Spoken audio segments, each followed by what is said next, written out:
सोची सोची के जीवा डेरा ताटे हो, असो संगही में भाई मोरा जाताटे हो।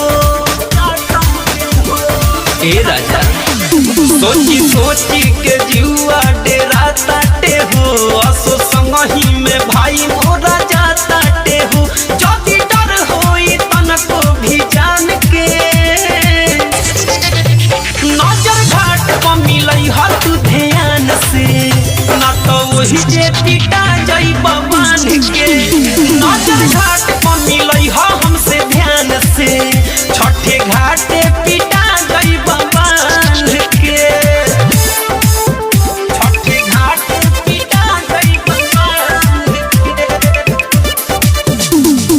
डीजे विकास रीगा सीतामढ़ी। छठे घाटे पिटा जाई बाबान के। Presented by Lovely Films Production।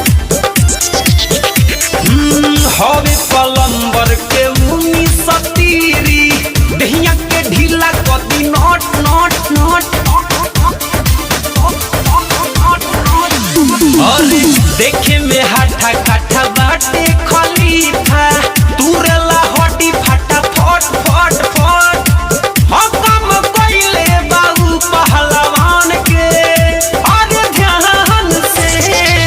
नजर घाट पर मिलई हर तू ध्यान से, ना तो वही जे पिटा गई बाबान के।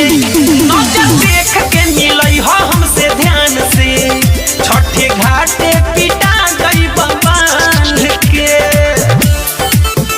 नजर घाट पर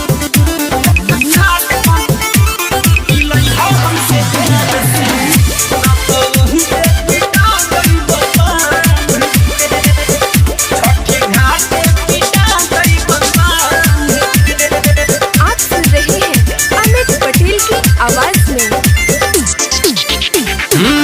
ठीक से बीते दी होए हो करे जा, पावन परबी आई छठ छठ छठ।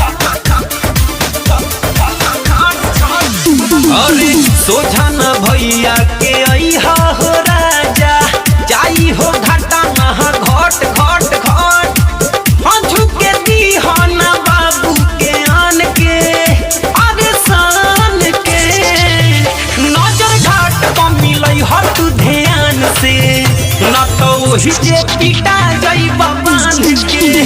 नजर हमरा से मिलई हर राजा ध्यान से, ना तो वही जे थुरा गई बाबान के। सोची सोची के जीवा डेरा ताटे हो, असो संगही में भाई मोरा जाताटे हो।